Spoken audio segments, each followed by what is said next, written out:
So, good evening, ladies and gentlemen. My name is Showtime the Hype Man. We're about to go live around the world. So, we're about to get started.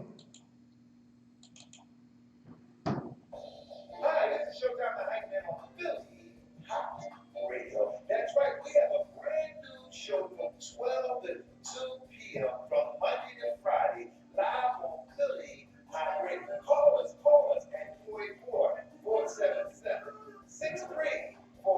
See ya.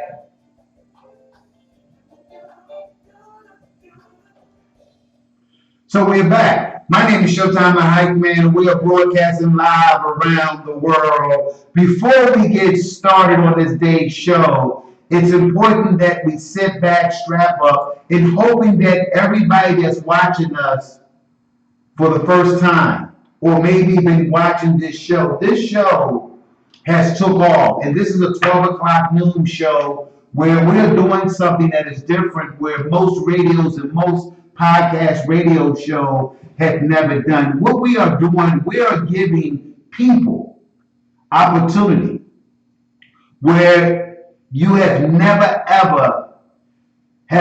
placed your business, you have never been involved in marketing skills, doing things different. Anybody that knows Showtime the Hype Man, where I work extremely hard for success, where this show is dedicated for those who have a passion to keep living in spite of the outcome, despite of the difficult, despite of anyone that understands success story. You must have a story behind your success. So that's going to be the top of the day. Are you willing to fight through the storms and trials and the difficult days that maybe will come in your life, or maybe will come in your situation where you maybe just want to run, or maybe just tired of what you're doing? Where a lot of people just sit home and have ideas, but they are not willing to put their ideas out there and not willing to take what it takes to be a risk taker. Are you a risk taker? Or you just settle for what your life has gave you so far? I'm talking about people that is 40, 50, even those who are about to turn 60 years old. Are you just a person just that's sitting home, living off of your Social Security, your pension, or your retirement? Or have you set yourself up for the greater years as you start to turn the 60 corner, or those who are turning the 50 corners, for those who are turning 40 and plus years? So we want you to sit back, enjoy this show today. My name is Showtime the Hype Man on Philly Hot Radio, 12 o'clock noon show. We got a radio show. As we take this show around the world, we hope that our guests and those who are watching us make sure that we give you a good show. Before we get into the show, I want to do some announcements and introduce some things that are going on around the city of Philadelphia. We know that since the COVID-19, where a lot of things been going on, where a lot of people haven't been outside since last year, when the COVID-19 was fully impacting, shutting basketballs, stadiums, restaurants, malls, where we were just sitting home watching Netflix. And for those who maybe got a chance just to sit home, and maybe you and your wife or your friend or someone, where it shut us all down. Last year about this time, we wasn't doing nothing but sitting home watching movies after movies after movie. The only thing that was open was supermarkets. And then some of the stores that maybe was open had long lines where only 2 or 3 people go in the supermarket, because the COVID-19 have took us by surprise, took our country by surprise. It took the leadership by surprise, where we was not prepared for the COVID-19 that has spread, and over 585,000 people died of this COVID-19.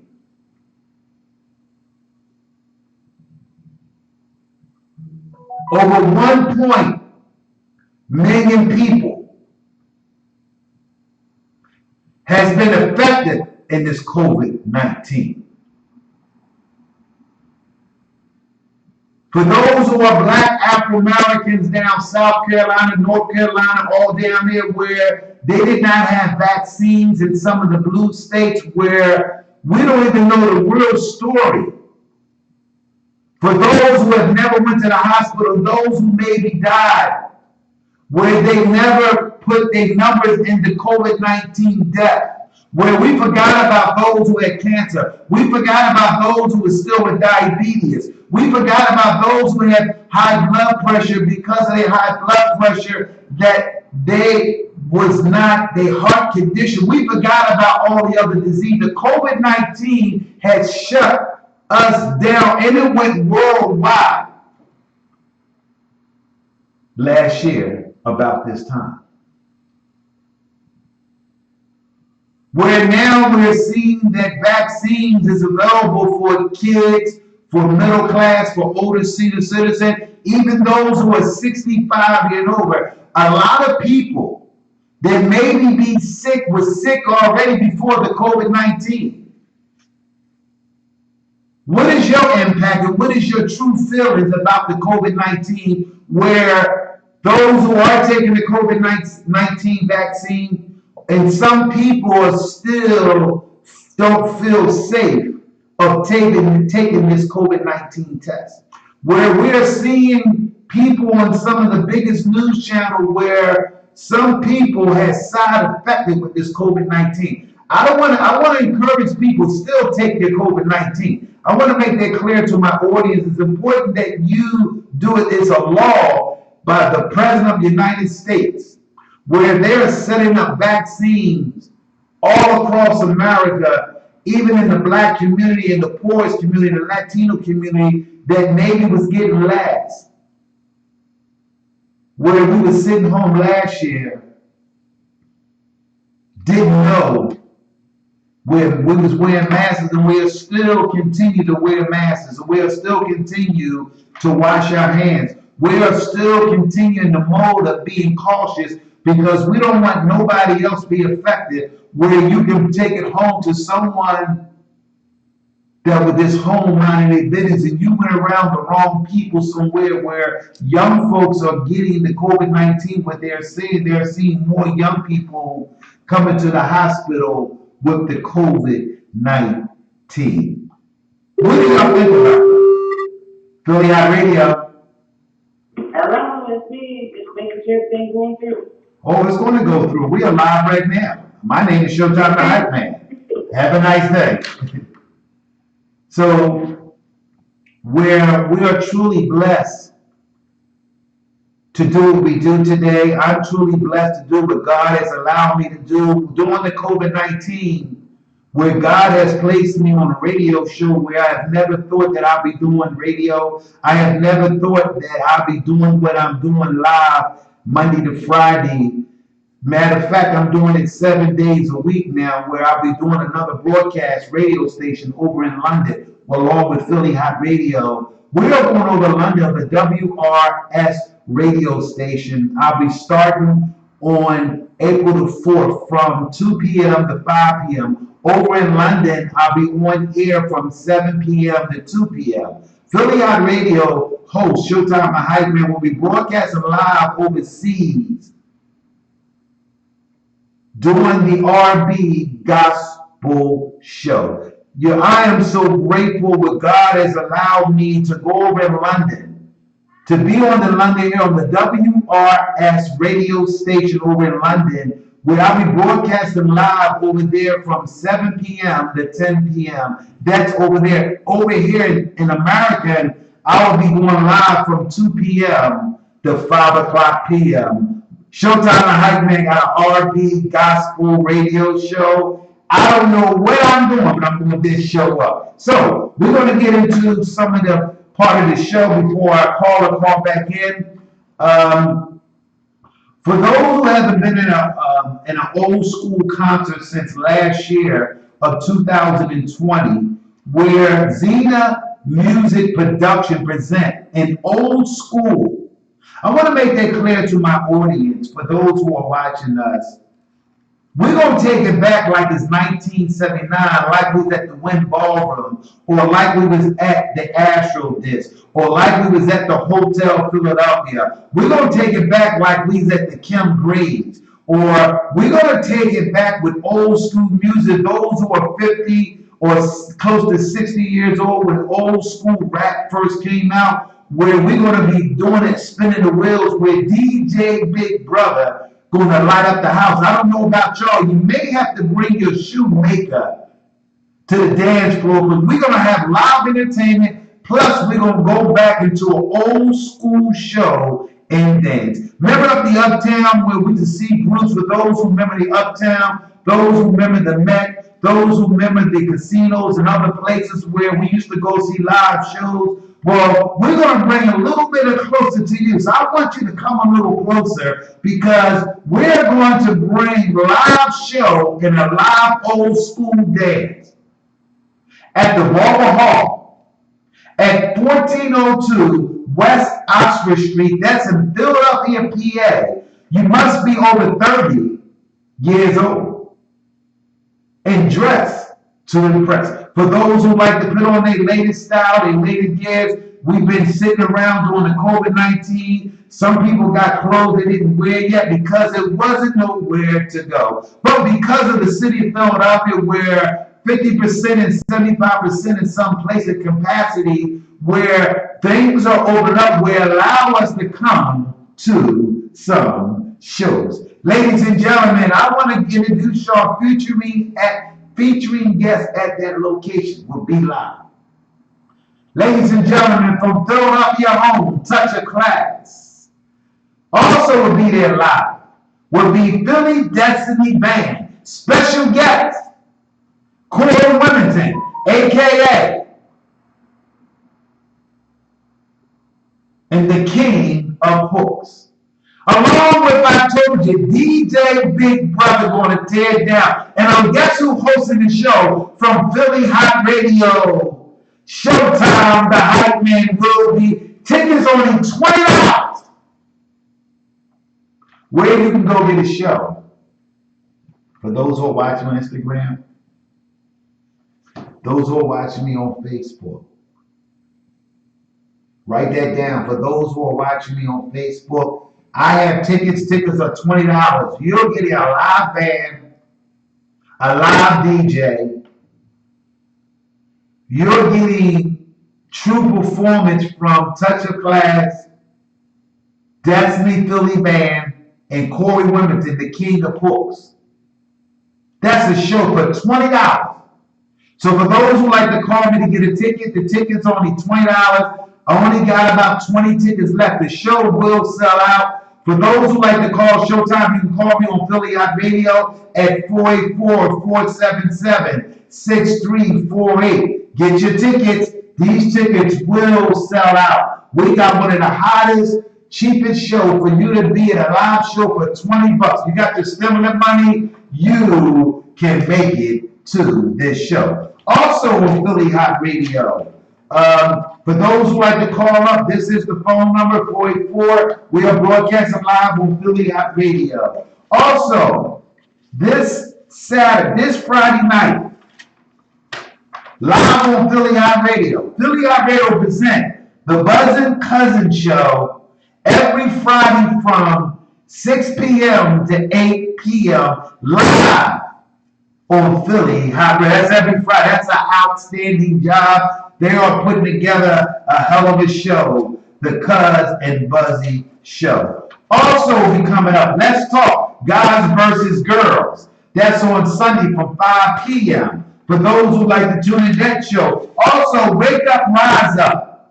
Our lives matter. I want to thank Phase 5 Record Recording, where they are promoting a live virtual show worldwide concert on September the 21st. That's 2121. Wake Up, Rise Up. For those who like to get tickets and help give us some contributions, you can call Showtime the Hype Man on Philly Hot Radio. Also, you can call me on the Whistle While You Work, that Saturday show where Dr. Rock maybe won't be here this Saturday again because she has to take care of some of our business. So while we are waiting we're going to get into the next guest we'll be calling pretty soon. I'm going to talk about this young lady, Deanne Mana, aka D. Monica Fly, was born in July 23rd. Philly Out Radio. Hey, it's me, the Monica Flores. Hi, you're here. We was waiting for you, ladies and gentlemen. Before we have Dion Monica Fly is here on the phone where she's in Minnesota at this present time where that's her resident, but she also is from Chicago. I better put that Chicago in. Or she'll call me after the show. You didn't mention that I was also born and raised in Chicago too. Is that correct? Yeah, actually, I'm born and raised in Springfield, Illinois. Illinois, okay. So, And then I moved to Chicago. I moved to Chicago after I graduated from high school. okay, good. So I was sitting here reading the bio. You sent me about, I got about 5 pages, ladies and gentlemen. She sent me a lot of copies. You want to see it? Look at all I got. So that means that she has done a lot of work. But I want to talk a little bit about who is you, and we're going to talk about why are you still in this business for so long, where we know ages, people don't tell their ages, and we're not going to get into your age. And I've seen that you have 2 brothers that grew up with you. You have been singing since the age of 5. How did you know at 5 years old that you was a singer? My brother actually he played in a band, and the name of the band was TNT and the Dynamite. They used to rehearse in the basement, and as you say, you don't answer ladies' age. You're right.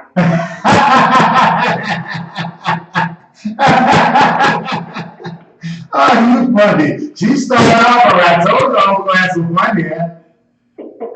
So my mom and my brother, back then they played Al Green, a lot of Aretha Franklin, Gladys Knight. And so one day my brother was just, they was rehearsing, and they was playing Aretha Franklin, Don't Play That Song. So my brother was like, come on, Dee, because that was my nickname, Dee. Come on, Dee, get on up there and say, let's sing a little something.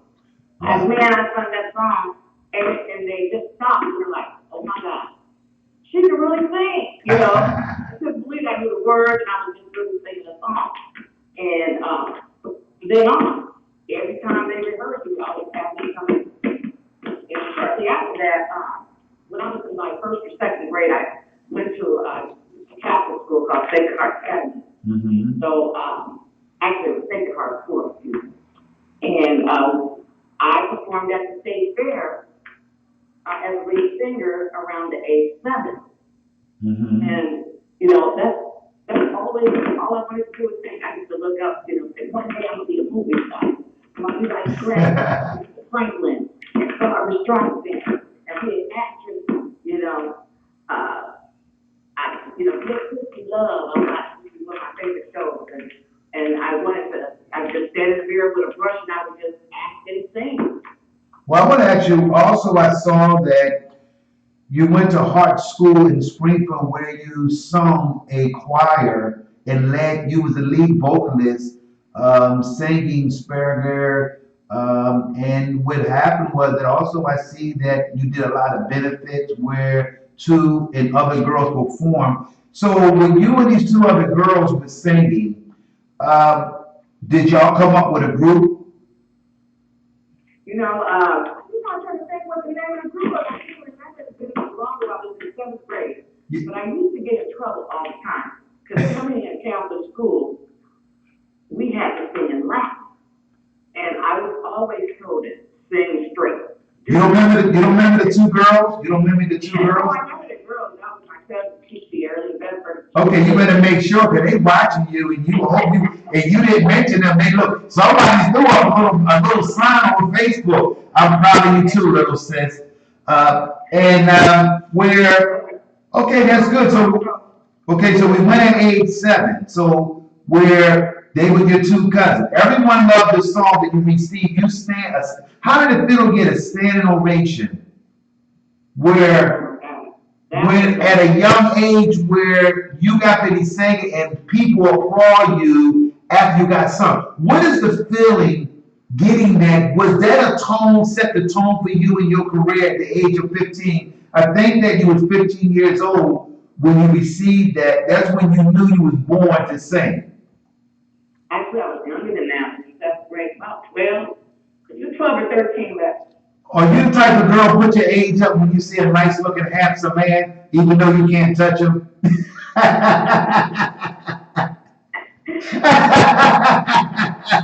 no, we were all nervous. Me and Sheila and Earlene, we were all nervous. I can't remember the name what we called ourselves, but I wrote this song called "Could This Be Love?" And I was back then, that's when the emotions was out, and we did this all acapella. And first, I was nervous because we weren't singing really Christian music. And "Could This Be Love?" was about a young boy that I kind of had a crush on at the time. I told you, I knew that. I knew you had a crush on somebody, young. I figured that out. And so we got up there and we sung, and at first I looked at the nuns because they kind of turned red, for a little bit. I'll never forget. But Sister Ruth stood up and clapped for us, and after Sister Ruth stood up, then the whole, they just all stood up. Because it was at one of those big front stuff. And I tell you, that was the best feeling to just be accepted and appreciated. And I knew I started feeling more confident. Because, I was kind of shy, a little bit nervous. Yeah, okay.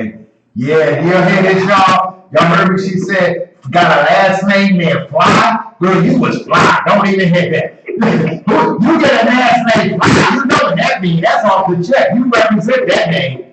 Boy, you better stop there talking about she was shy. And she's a Catholic girl. You know how it is with Catholic girls. Those who go to public school always want a Catholic girl anyway. See, I go to public school and we always wanted a Catholic girl. We love little skirts on with little dresses that be wear a little high near your knees. You got your shorts under your dress. Yeah. You think I don't know?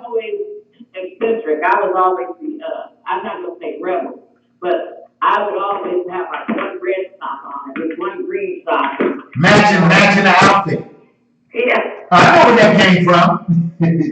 Well, let me ask you another question. Where also I see here where you recorded your first song at the age of 16. Was that true? Yeah. I actually, it gets a little bit, I was 15 years old. You sticking with that 15. You won't let that 15 go. She's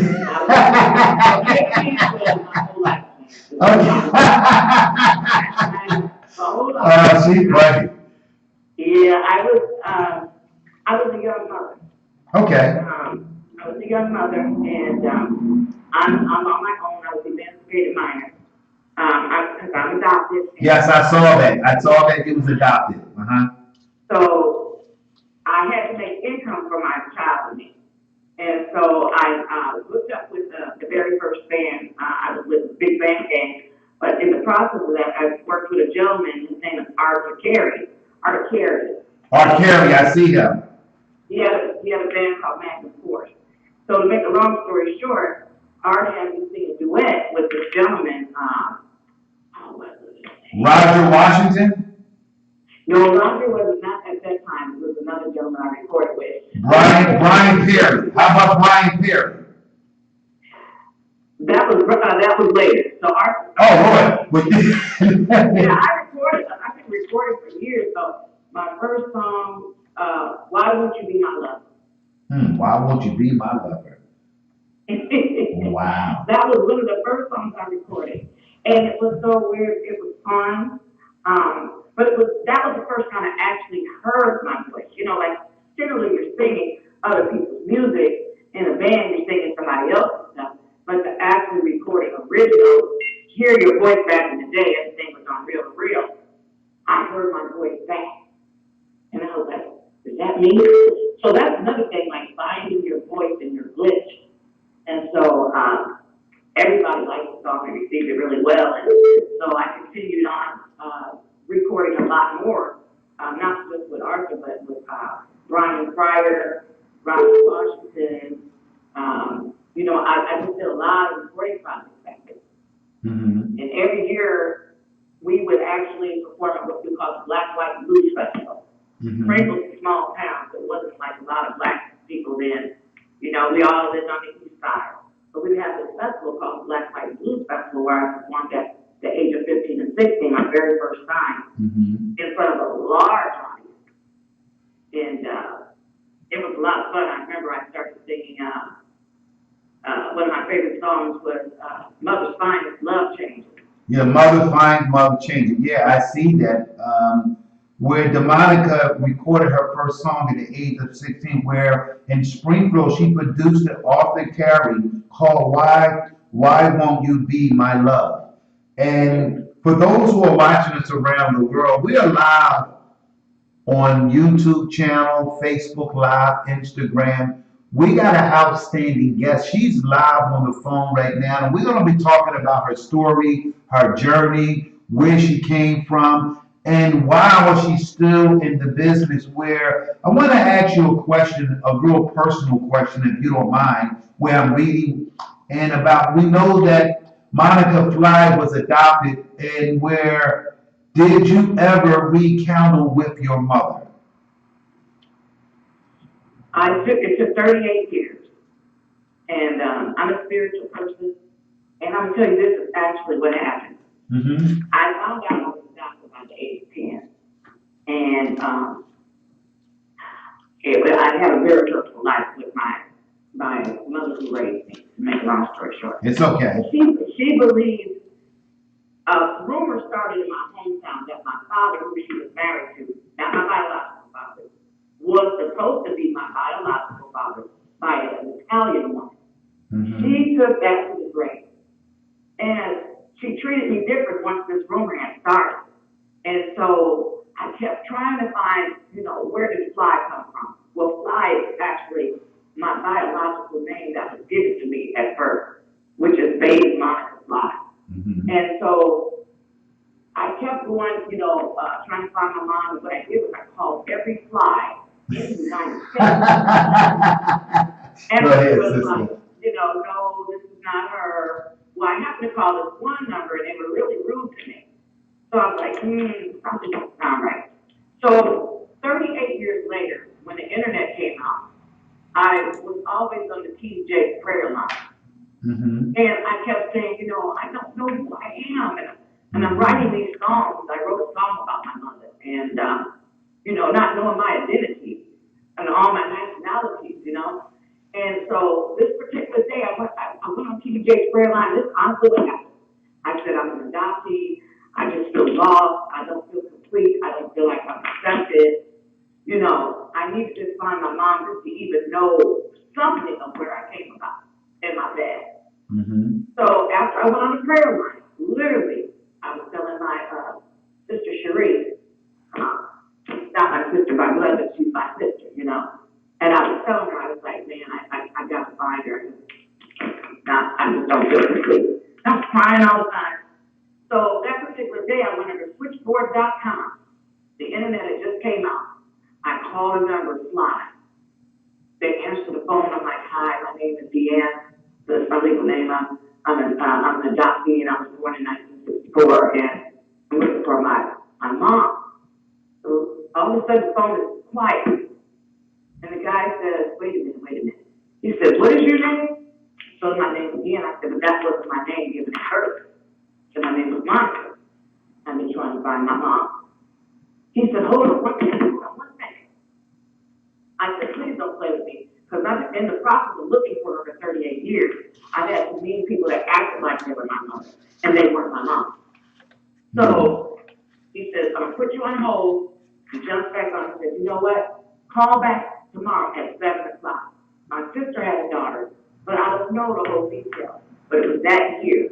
And I told him I was giving up in a maternity home. I was in an orphanage that was called St. Monica in Springfield, Illinois. So I called back the next day at 7 o'clock. I'm nervous, I'm sweating, I'm passing the floor.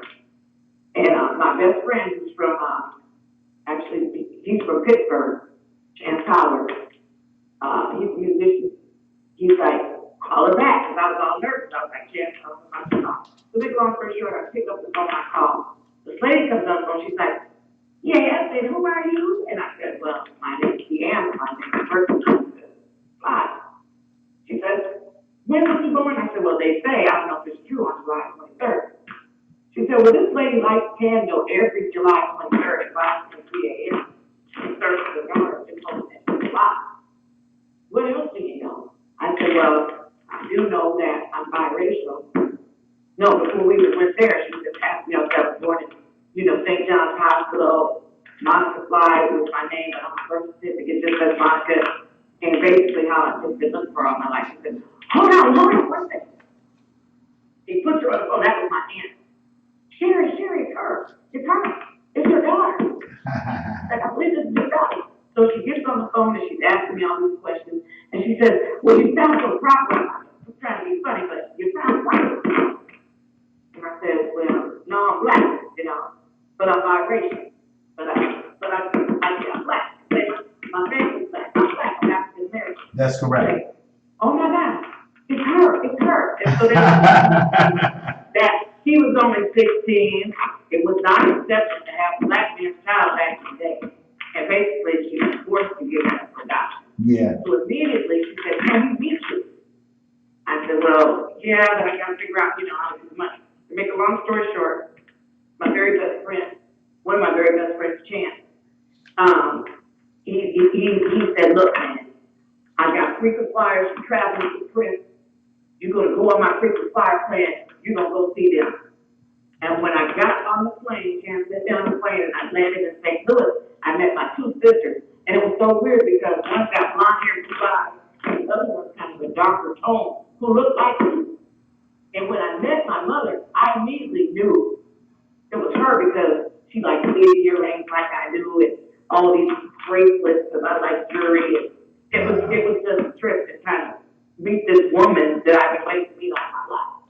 I want to say something, D. Monica, where for those who are watching us around the world and those who are watching us live on Facebook, where anybody that knows Showtime the Hype Man, where we want to thank D. Monica Fly for having the heart and the courage to tell her story. Where a lot of people are afraid to tell their story, to talk about their past, where she is very comfortable, where she talked about she never gave up of finding her logical birth mother, where she knew that it had to have been something for her mother in that day, a time where blacks and whites were during that time with segregation, during that time where she was birthed. You are you are a incredible woman where God has truly blessed you, where you have given a lot of hope for those who come through the foster system, where we're seeing a lot of babies and children today where grandparents are raising kids. Mm-hmm. I am so grateful for you to be live on Philly Hot Radio, and we're going to talk more about the show, where I want to thank you for this setting the tone for this show, because everybody is tuning in and watching and listening to your story.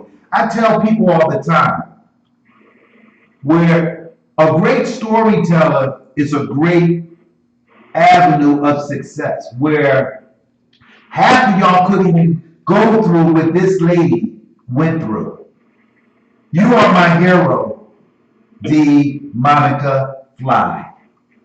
Thank you. I want to say why you are my hero, because there's so many other children get lost but you believed in your prayer, you believed in your walk, in your determination, where 35 years it took her, a full woman that had kids already. She did the same thing her mother did. She had children young too, at the age of 15 years old, maybe. I don't know how old she was when she had her first baby, but it was a pattern that she knew that was her mother. We want to thank you, so we're going to change the subject. We want to thank you for that. Now, also, You went to Southeast High School where you received your FCC license for communication and media.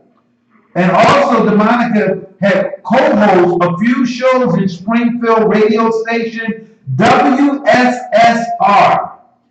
When DeMonica graduated from Springfield High School, she remembered performing a song with Jimi Hendrix called Purple Haze. It was a challenge for me to do it, and I was successful. Yeah, and if y'all see her now, you know she was sharp when she was 16. Oh, she was sharp. So, what was like you singing at that time? What was Jimi Hendrix at that time? How did you get the land to sing with Jimi Hendrix? Well, I always liked all types of music. Mm-hmm. And I actually started playing guitar. My cousin Craig Screamer with Maserati used to come down to Springfield from the Hott City. Mm-hmm. And he showed me how to play guitar. And Hendrix was one of his icons. So I wasn't very good at playing guitar. I played for like 6 years. I couldn't play the thing. But I loved Hendrix music. So there was a guy, a boy in high school, his name was Jim Cole. And I said, you know what? I want to do something different. I don't want to sing like normally sing with Stephanie Mills, Aretha and all that. I said, I want to sing some rock. So I got up there and I had on my virgin outfit with purple headband. And I did Purple Haze by you dance on the guitar. And we did it for, you know how they have those school prep, pep rallies and stuff. And the people, they went crazy. They were hollering.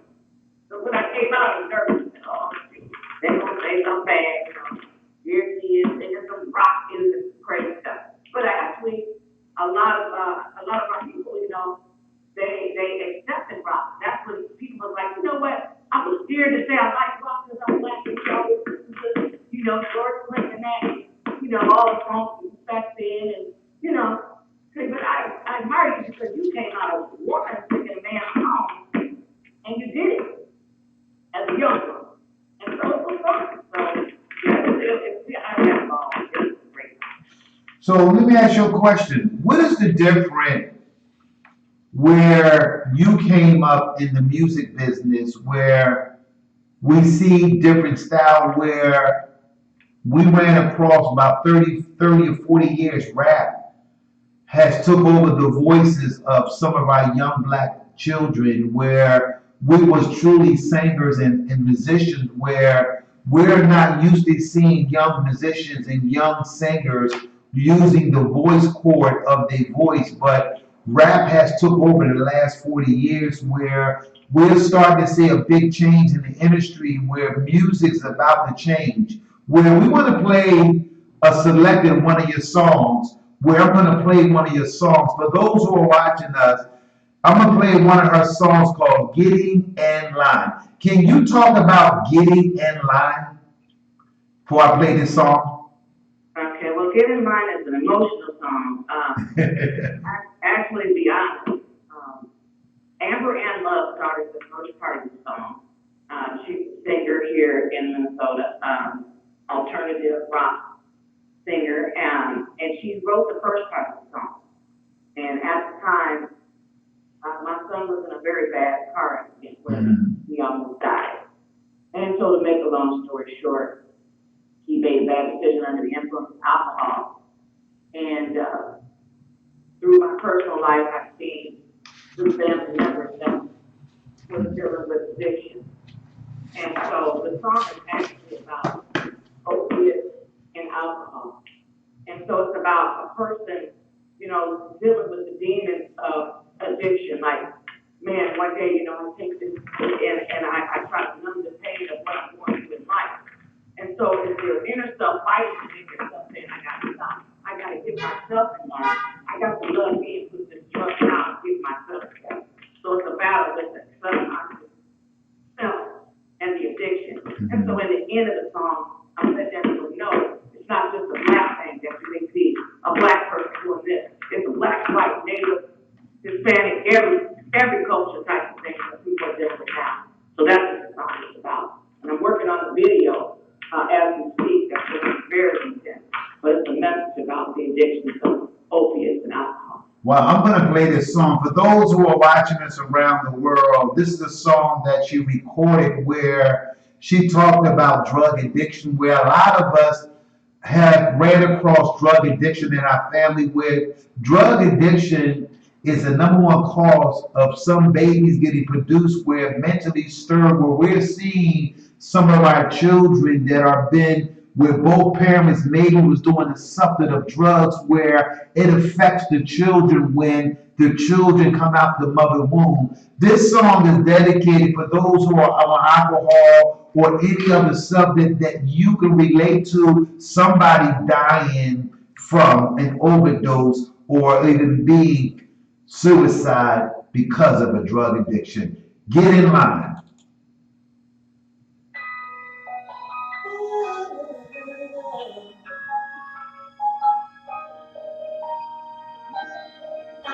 Thank goodness. Time I started getting my acting right. I've been crashing, second class acting, cause I'm rolling out of time. What does it take to reach my dreams? Especially when your life isn't always what it seems. I've been wasting all this time, living on cheap bottles of wine. Can't seem to get my acting right. You're not acting right. Can't get my acting right. You're not acting right.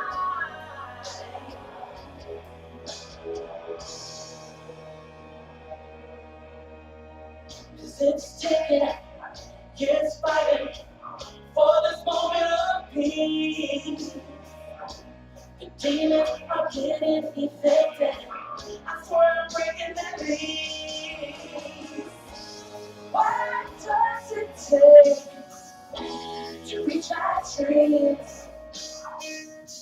Especially when your life isn't always what it seems. I've been wasting all this time, living on cheap bottles of wine. Can't seem to get my acting right. You're not acting right. Can't get my acting right.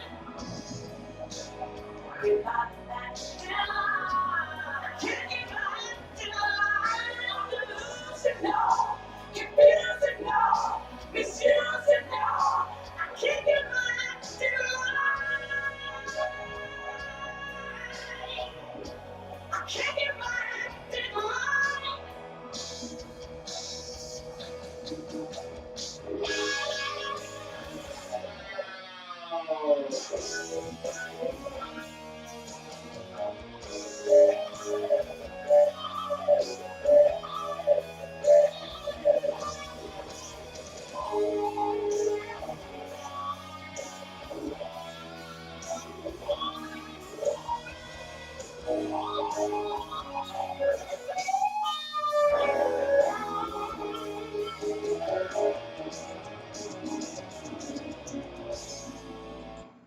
You heard it live on Philly Hot Radio. That's right, get in line for those who have maybe never understand what drug addiction can do. See, sometimes we need to reflect on some of the past of those who have never had a chance and maybe thought that drugs was that serious. Till you lost a loved one that deals with the chemical. I always said that drugs can play a major role in turning your life so sad. My name is Showtime. I hype you on Philly Got Video. We're going to get back into the interview where we got the most flyest lady. That's why I say fly, because she got a last name named Fly. So let's get back to Monica, back on interviewing her. So I enjoyed the music and the guitars and the lead. Where did you make, who was the producer of this song? Even though who wrote the song? You wrote the song or who was the producer? Okay, so Amber and Love wrote the first part of the song, and I wrote the last part of the song. And so the last part was my personal experience of what I went through with my family and stuff. So the producer is Cheryl Sunny Thompson. She did a lot of stuff with Prince and Bon Jovi, as well as Michael Pugsley, and the guitarist. He's also a producer as well, so it's like three producers, which is Lance Hayden. He plays with the group Scorpions, so he's the one that's playing the guitar. The drummer is Michael Bland, Prince's drummer from New Power Generation. The bass guitarist is Ace Mack, and he plays with a lot of prestigious groups. He actually plays with one of my best friends now, Kendrick Lynn, and he also does the the Prince tribute experience, the Bob Marley experience now. And like I said, Michael Pugsley, we recorded it over at the Terrarium Studio, one of the top of the line studios here in Minneapolis, Northeast Minneapolis. So how they doing out there in Minnesota? Is it cold out there?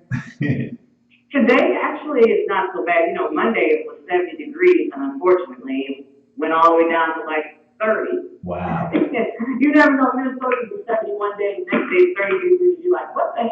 Yeah. Well, we get a little bit of that too in Philadelphia, PA, where we are broadcasting live. Let's talk about the Monica stuff. Let's talk about your production company called D Fly Production. It started in 2008, where you and your business association KB started to booking R&B groups like Slade the Legend, Arena DeMonica, also performed with Slade in December in 2008. Talk about your production company. For those who are watching us, those who are in entertainment business, and those who maybe thought it's over, where a lot of us get a certain age where we quit, where it's never too late to do what you love doing, because anybody that knows Fly and DeMonica, where she still has the passion and energy. So let's talk about your company, production company, D Fly. Okay. Well, in 2008, it started off as D Fly Production.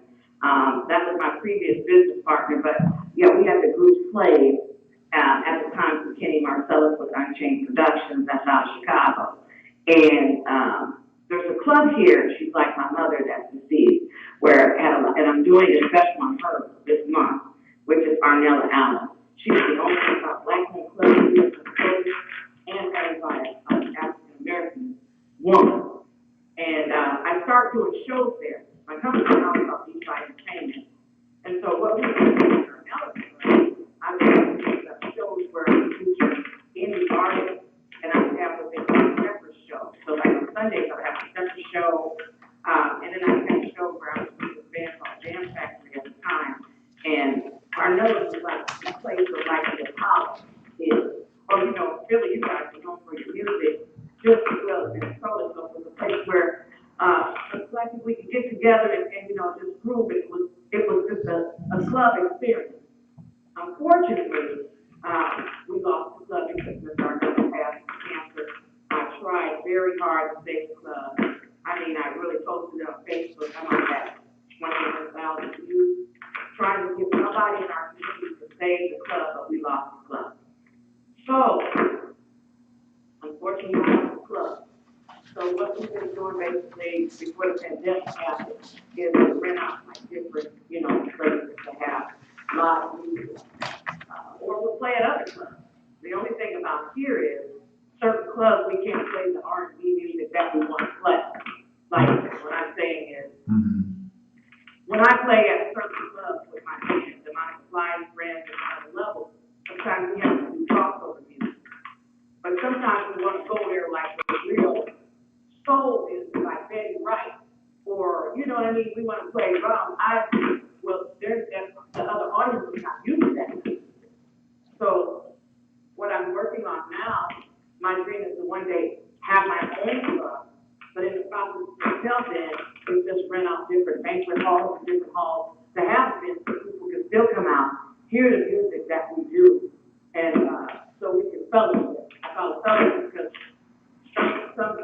shows up doing country gospel stuff, you know, and just just come together. Music is my life. I've lived it. This is my outlet. This has always been my outlet, and I'm going to be waiting for hopefully, if God permits me to live that long, I'll be that same lady, 8 years old, singing somewhere because that's what I love to do. Well, I like the name Deep Fly Entertainment. So Thank you. because name means a lot. What are you seeing as you being in the entertainment business, as you being a promoter, and also that you are an artist that has sang in numerous places. You have been with some people in the business. What is different what is different? What did you see different in the last 20, 30 years? What happened to all the groups and bands where you grew in an area where there was a lot of groups and bands and musicians where that's what we used to see in bands, but also we see groups doing tracks. Would you rather perform? Yes. Would you rather perform with a live band or doing tracks? Definitely awesome. Okay. I just did a track show 2 weeks ago. And that's fine because, during track shows, I can say this. What I miss is the band. A lot of times, don't disrespect because I'm a DJ myself. Oh, and you're a DJ. Yes, and the DJ's kind so they're like, I can pay my DJ $500 or $1,000 and pay the band. Mm-hmm. But I'm like, but can that DJ break that song down? Can that DJ really get intimate and have somebody that's performing or that musician just playing his solo, from their heart? And I miss the live music. Now here in Minnesota, here in Minnesota, live music is still very big here. Wow. But we just don't have, the same, like I said, like the black music thing and kind of window, we perform, but we don't get to do what we really want to do. So We still do what we do, but we don't get to do what we really want to do. I'm glad you said that. Where we're seeing a lot of black venues are closing up, where black owners are not financial to keep their buildings, where we're seeing a lot of places in the black community where entertainment used to be, where we still love dancing and entertainment, where I have seen, like in Philadelphia, we may only own 2 or 3 clubs but because of the COVID-19, some of the owners maybe can't even open up the club because of the rent, or those who maybe own it, where we had too many stars in Philadelphia like Patti LaBelle, Hell Mello and the Blue Notes, the Delphonics, the Stylistic. I can go on and on, all the great artists where international records, Kenny Gamble and Huff, where they had established even with the OJs, and where we're seeing black music has not been on top, where in the 60s and the early 70s with blacks like Earth, Wind and Fire, the Gap Band, I can go on and on, where what happened where the black musicians and the black big bands has faded away. And you talked about the DJs where a lot of club owners, and for those who are in bands, know that it's hard to maintain 9 or 13 people on the road because cocaine, alcohol, traveling, where you're dealing with different personalities as 13 groups in a band, where also side conversation, fights. People don't know what goes through when you're trying to control the Earth, Wind, and Fire. I want to give my praise to Maurice White, where he knew how to control his band, where he had rules and policy. Drugs and alcohol has kicked our ass when it comes to live bands and musicians and controlling everybody inside the band. Then some band members not showing up. Some band members having showed up on gigs when the gig was a 26-week tour, where some of the guys couldn't get up the next day because using heavy drugs. Do you believe that heavy drugs played a major role of black entertainment with bands where a lot of the white promoters that maybe was Jewish, where they was fed up with some of the musicians and bands and what they had to go through in the hotels when they leave the places all raggedy, having fights where it was hard for, what you laughing for? Like I'm telling you a story? Well, I'm not gonna say it's black because white bands do it too. I know they do. I know, but white folks always kept the money where the media will use the blacks, but never, and we know white bands do it. They tear up stuff, but when they must have better insurance than we have. Yes, well, and you have a point there. That is true because, I used to say, like, I'm a band leader and I deal with all different personalities. Another level. Like, my first band, I had 12 pieces. We wasn't making any money. So I would shrink the band down, change the name, and now another level is 8 pieces. So you're dealing with different attitudes and stuff, but as a band leader, I'll tell my band, I said, hey, I'm not knocking what you do, but when we hit the stage, this is professional. I'm paying you. And so when you get up there, I'll put them on 1 drink minimum. Sometimes people can't even handle that 1 drink though. I give them a 1 drink minimum. When we're done performing, I don't care what you do, you can drink it, So that's one of the things I tell the band, like, 1 drink minimum. I don't give them none on my show. You can't drink till you perform. It's over because I don't need the alcohol to perform. I'm a different type of promoter where also I had did numerous shows in Philadelphia where I watch their act and how they perform because alcohol can change the personality where we have. So I don't even want them drinking. When I see a guy drink, I say, man, you ain't go there. You got 2 cocktails. Then they want to get cocky.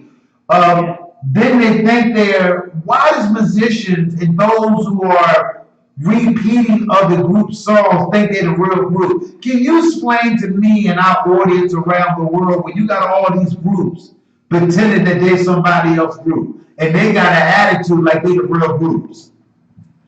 Oh, well, sometimes you get people that, like, okay, let me reiterate that. Sometimes, some singers, I can't drink and sing. Some singers may need 1 drink, that glass of wine to take that edge and that nervousness off of performance. That's why I'll let them get 1 drink. If I know that singer, just that 1 glass of wine, but believe me, I'm watching them. Okay. Because I'm like, you're affecting yourself, but my name comes off of this. I have to go off on some of my band members sometimes and say, okay, true enough, you're in my band, but you got to understand, this is representing me. And that means we can't get booked because you want to do some stupid stuff out here. I got to still eat. I don't know about you. But my thing is, seriously, this goes on every day, but sometimes you get some of them that get offended. I've been blessed to not really go through that. Or if they get to that point, then you got to push it back down and say, hey, there's always somebody better than you. There's people sitting on the side coming to the show waiting to take your place. You ain't lying about that, huh? Well, what we're going to do, we're going to take a 30-second break and we're going to do the second half of, for those who are watching us, this is D. Monica Fly. Outstanding, love music, love singing. She had numerous bands where she put bands together, fold bands up because of their behavior, but she'll put bands in. So we're going to talk a little bit more about the next part of the show with her, where she's a producer, she's a songwriter, she's a performer, also that she's a hard worker. I truly believe that she has been on every platform where it's more doors and opportunity for her. I see great things in front of her. And we all sometimes suffer, but I know that God is about to bless her to one of the biggest opportunities. Even see, if you stay around long enough, you don't know what God can do.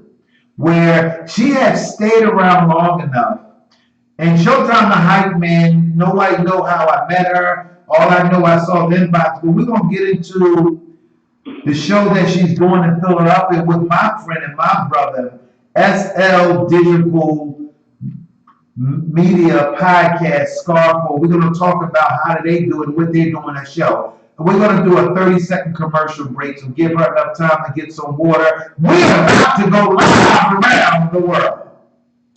My name is Showtime the Hype Man on Philly Hot Radio. Hi, this is Showtime the Hype Man on Philly Hot Radio. That's right, we have a brand new Show. 12 to 2 p.m. from Monday to Friday, live on Philly Hot Radio.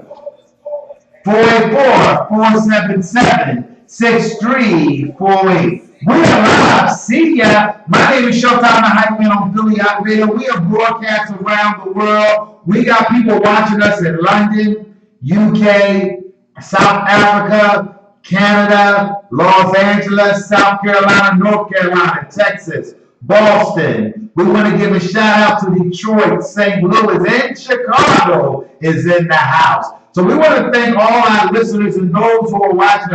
I want to thank Karen, Al Bowen, David Smith, Greg Woods. We got Instagram jumping. We got YouTube jumping. We got so many people watching us around the world. This is a woman that traveled in the industry but never gave up. She maybe had her ups and downs. She maybe took off for 6 months, but knew that what makes her happy is performing, being around music, being around band members, being around club owners. It's something about being in that backstage where you see over 60,000 people or 8,000 people, wherever venue, where capacity that D Monica has ever been, where also D Fly Entertainment is live on Philly Hot Radio. We're doing a live interview live on the phone. So we're going to get into the second half where Monica also hosts shows Thursday night with a Philly-owned SL Digital Media Podcast, Scarfo. How do you and Scarfo hook up? And I don't know how me and Scarfo hook up either, but this guy, Scarfo, is one of the genuine brothers that will lend his hand to help you. And I have watched him what he had did for me. We're watching my show, and what we do, we collaborate with each other. We want to give a shout out to SL Digital Media Podcast, Scarfo. If you watching Scarfo, you keep pushing. You got a great show. You're doing great work. We are watching your guests. We are watching how you interact with your guests. So talk about that show with you and my friend, SL Digital Media Podcast, Scarfo Show. How do you ran across that one? Oh, wow. You know what? You know, God, I tell you, I Take your time. really believe, God does things, for a reason and put people in your life for a reason. I've been so blessed. First, I got to give shout out to my girl, Karima Ali Bowens, for making things start happening for me with the radio and urban business media solutions. And to make a long story short, it was a lady that I've been talking to, an Austin Women Empowerment Group. And I was the national campaign director of the WE movement. And I ended up meeting this lady named Lena Shockley from Mountain Dog Entertainment. And we just got to conversing. We became Facebook friends. And then we've been just uplifting each other for the past 3 years. It's been almost 3 years I've been talking to her. And so she brought me aboard and said, hey, Monica, I'm doing this show with Scarfo. He's going to interview me with my entertainment company and another gentleman. He's a minus. His name is Nathan Rand out of New York. And just check us out. And so when we went on the show that day, there were people that were making comments. And I know Scarfo, he does all the graphics and everything. But he's asking questions. And I didn't really mean to interject or kind of overstep my boundaries, but I guess this is how it happened. Some of the comments were coming up and people were asking questions. And you know how the prompter goes real fast when you're trying to do the show. So I kind of reiterated the questions that the people had asked. The next thing I know, after I got off the show, Lena was asking me, is it possible, would you like to connect with Scarfo? And I said, yeah, I like the way he talks, he's cool people, and, is it okay for me to be on his show? Because this is his, this is his meeting. So He let me come on the show, with no hesitation. And so this is my way on Thursday night of being an entertainer and being in the business and actually teaching these young people, we're going to go there about what the music business really is, the highs and lows, about the contracts and what you miss in those clauses. But actually giving a platform because of COVID, he's been blessing me. Live positions. It's important that you practice. A lot of these artists want to be on these stages where they miss rehearsals. You got some musicians where they won't come unless you pay them to rehearsal with the band, and the first they want to know how much is the budget for the show when they haven't even done the work. Nobody knows. I can speak on that. I can speak on that. Well, you can. Well, this is your part of the show. Why don't you go ahead and speak on it? So I just got to say a scenario that happened. It was New Year's Eve. I'm not going to put that person on blast, but I'm with the High Energy Friday band, and we do a lot of like casino stuff. And so this one particular night was New Year's Eve. Now, true enough, the gig was 5 hours away. But we all offered and we worked together to try to get everybody to the show. Make a long story short, now we're there. The man already paid a deposit for us to get up there and perform. So he's hot. You got the studio owner saying, where the hell is the other lead singer that's in this picture that's supposed to be there? The band leader, she was ready to give up and just say, we're going to give the deposit back, we're going to go home. I said, oh no. No. I'm the lead singer and our bass player from Philly, bass Dre. We're gonna do this show. Not only we were missing the guitar player and the lead singer, they were supposed to ride together. The show had to go on. I said, hey, what songs we gotta do? Well, we don't know all the female songs. I said, don't worry about it. Where's my tablet? Mm-hmm. I got up there and Drake got up there and I did the men's song. So Drake did his song.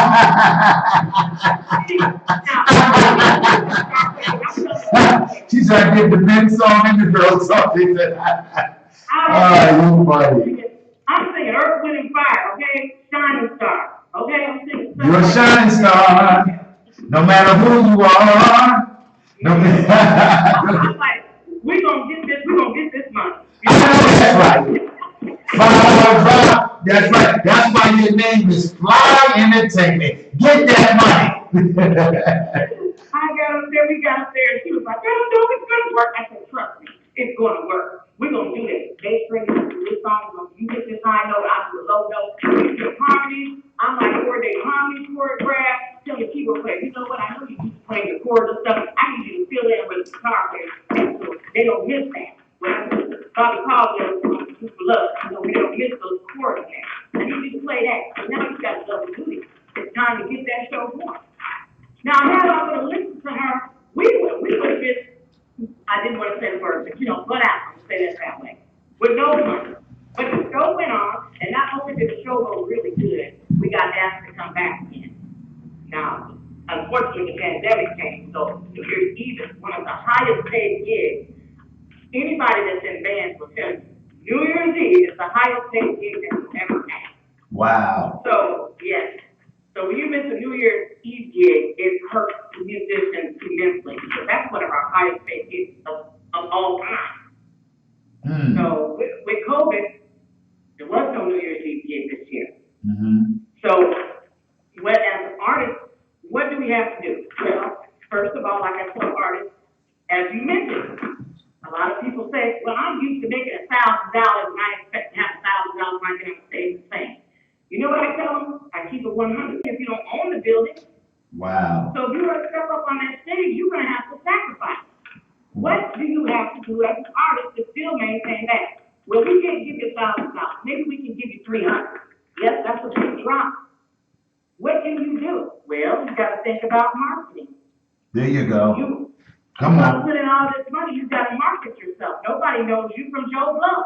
Come on. You talking like... So one of the companies I work for, which is Karina Alador, the director of communications, is Urban Biz for Media Solutions, where we provide web design and web solutions and advertising, hosting plans. Market yourself.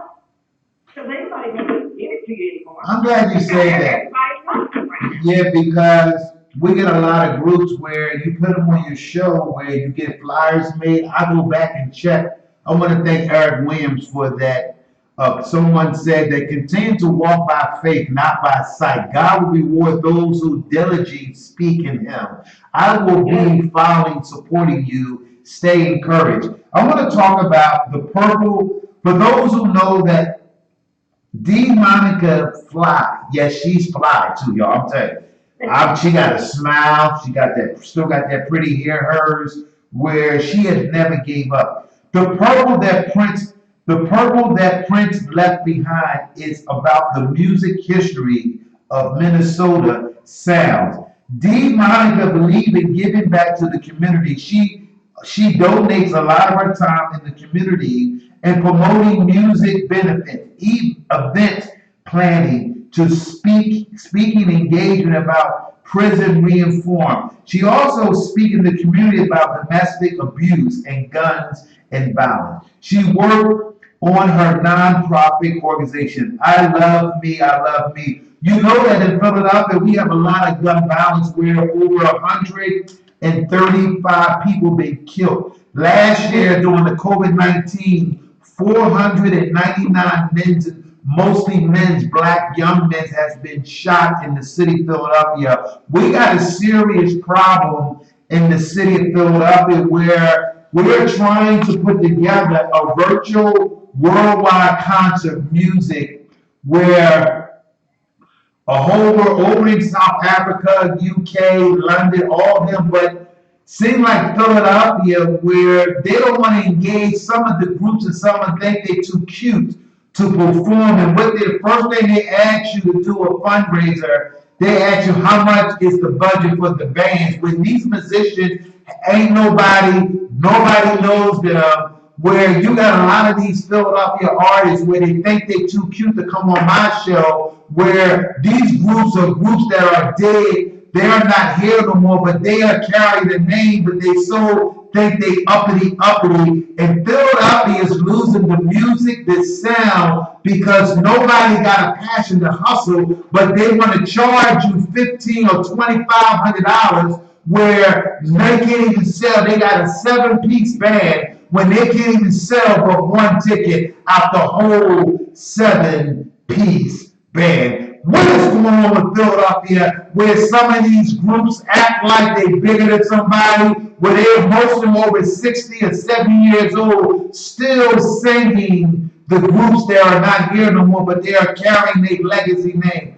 Monica from out there in Minnesota, what is going on with our music? What is going on with so many groups that they think they're cocky and they're too cute to go out there and market the show? You know, it's that thing. That's going on everywhere. You know, we had a show down in Atlanta, 3 men put together, and it was the same thing. I don't know. I'm not gonna say it's greed, but people need to just really think realistically that I understand we all got to eat. Taking a pay cut. I mean, I'm gonna be honest. When we play here, I'll be looking down. We do it for the love. That's what I do. I got. Sometimes I've even promoted shows, and you know, as a promoter, you got to get out there and hustle. I still do old school, making flyers. I'm hitting every spot, tagging cars. I still do old school. Not everybody uses social media. And I have done shows where I literally, if I'm struggling to break even. Sometimes I went in the last show I did. A last big show I did, I was in the hole $2,500. You do it for the love, but sometimes people, I can't really say, you know, I think it's kind of like, I don't know, an ego thing or something. And I understand, yes, 20 years ago, you might have been Harold Melvin, I'm just giving an example. You might have been that, but it's a new day and age now. People are struggling right now. People don't have the money that they used to have. You got to hustle. And that's what I'm mentioning once again. You got to get out there, sold your name. I say, my name's not Flat. My name's not Flat. I don't mean the show's going to be sold out. Well, what I got to do? I gotta flip the script, maybe get some t-shirts made for merchants. You know, items made to sell at my show. Wow. You know? Well, my name is Showtime the Hype Man, and I'm working every day where most people think I'm bragging. Most people think Showtime the Hype Man is boasting. I got a lot of people where, because I understand the road of success. But those who want to be in entertainment business, those who want to be promoters, those who never understood that you have to market. I am a genius when it comes to marketing. Where me and Scarful on Digital Media Podcast, we talk about you have to step outside of Philadelphia, where you maybe have to step outside of Minnesota, do like what we're doing and connect with other people. Where me going over to London, Showtime the Hype Man, I believe London audience don't know what they into when I get a chance to come over there to use the mic.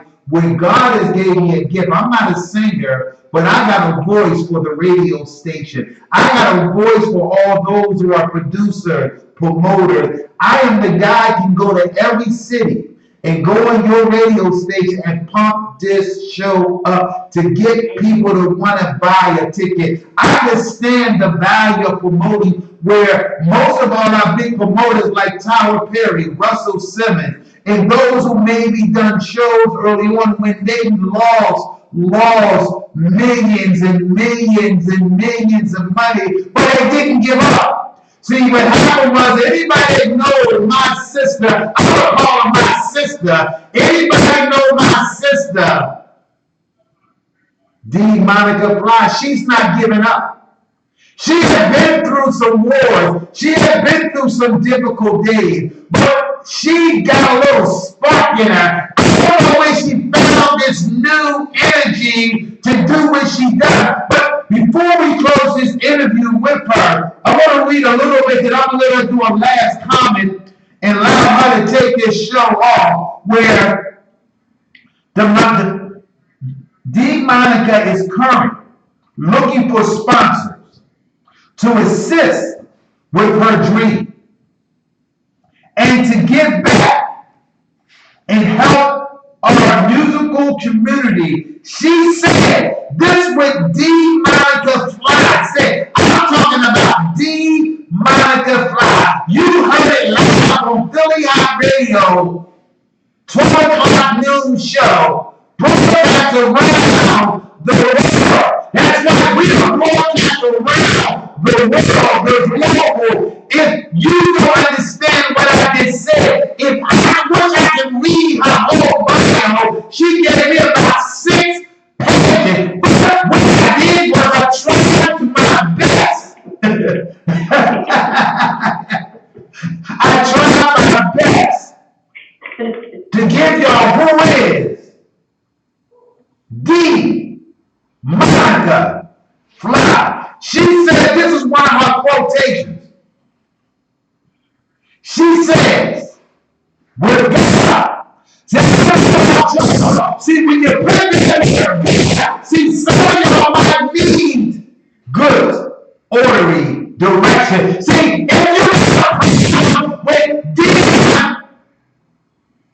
Monica Fly, talking about God, well, how about good order direction? She said that with God, all things. See, understand what she means by all things are possible. This is the last quote. Follow your dream. Before you close this interview, what do you want to tell our audience around the world? What do you want to tell Showtime the Hype Man on Philly Hot Radio, where she called me before the show. She sent me some of her songs yesterday. I checked my email. I went and got copies made of her. So she saw that I've done some work too, along with she done some work. So she saw that Showtime the Hype Man is willing to roll his sleeves and make sure this interview went well. Before you close this interview, what do you want to tell our audience, and what do you want to tell your audience about Showtime the Hype Man? Well, first of all, I want to thank everybody for tuning in, and I really want to thank you for giving me the opportunity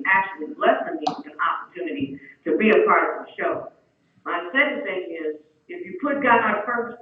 Don't be nervous about what you're about to do because God closes doors for a reason and open up new doors. So what you're about to do on Monday, if you put everything into God and keep doing what you do, you're gonna be just fine. First of all, I have to tell you that's heavy on my heart. Wow. Well, I think I got you. So I know that you're going to be watching me and you might be assisting me doing some things over in London where I'm always willing to open up. I tell people, the bigger I get, I want to bring people with me. And I tell my audience and my listeners, don't let me take off without you. Where I always work hard to bring people up. See, I don't want to be a selfish guy that make it. I want to bring people like Dion Monica Fly, Scarful, Theodore Radio, my little sister, what she's doing. I want to bring people up. I don't know nobody in Minnesota. I don't know nobody in Chicago, but I just want to meet new people. I want new friends, new things, new promoters, new entertainment, even those who have a spiritual. I want to meet new people. I don't need to keep going around the same people where I know they're talking about me. I know they say he ain't gonna make it, he ain't gonna make it, he ain't gonna make it. I know you got Dion Florida. She is what I'm talking about. Because we got players all over the place. We got little team players in the room, and they come back and tell all our haters what they saying about us. Let me tell you something. Don't you stop, sister. Don't you stop. Don't you stop. Don't you stop. I can't stop because one reason I got a family to take care of, and I'm going to leave a legacy for my kids and for my grandkids, for my spouse, for everybody. So, the thing about it is, everybody's always saying I. It's not I. That's right. We, and if we work together, we can do this. Hey, if you got 5 million and you put it 6 ways, who here? Everybody still got money, right? They're living and eating good. They haven't learned about being a team and passing that torch. And so what I want to say to everyone is, the musicians and comedians I work with, and actors and actresses, is follow your dreams, put God first, and also you've got to market yourself. And I have to say, Urban Business Solutions, I'm the Director of Communications, give us a call. We do urban web design, web solutions, advertising, and hosting plans. We got to keep it moving. We got to keep it moving. And we have to support each other. Come on. Businesses, black businesses. How you gonna keep it going? You want to pay $10 to go. Excuse my term, but I have to go there for a second. Go ahead. You pay $10 to go into a white club. You got to pay $20 for parking to get into the white club. And no offense to my brothers and sisters, because they're my brothers and sisters too. But then you go in there and you buy a bottle of whatever, the big bottle. They go VIP. They pay $1,500 just to go on VIP to support this white club who don't even like black music or who may not even like your face. When we can get together and have our own club and build our own business and do this and set this up for our kids and our grandkids. That's my dream. Wow. Well, I want to thank you for coming on Philly Hot Radio. I hope that I build a relationship. You tell my brother Scarfo tonight that you was live or whatever.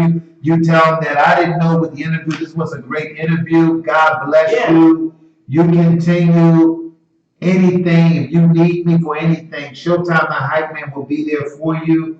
I'm going to be working hard. I know you're going to be watching me. I'm going to be watching you. We are a new family. From this day on, I think that God has placed all of us together. Scarfo, you, me. So let's continue to ask God to lead us in the right path. You have a nice day. God bless you, your family, and everything. See ya. See ya. Bye-bye. No time. Bye-bye. So we're live, and that was the end of the show. I want to thank everybody that came on. Hi, we are getting started. For those who are about to tune in to watch us, where we're about to get started, lives in Minnesota, where we're going to introduce her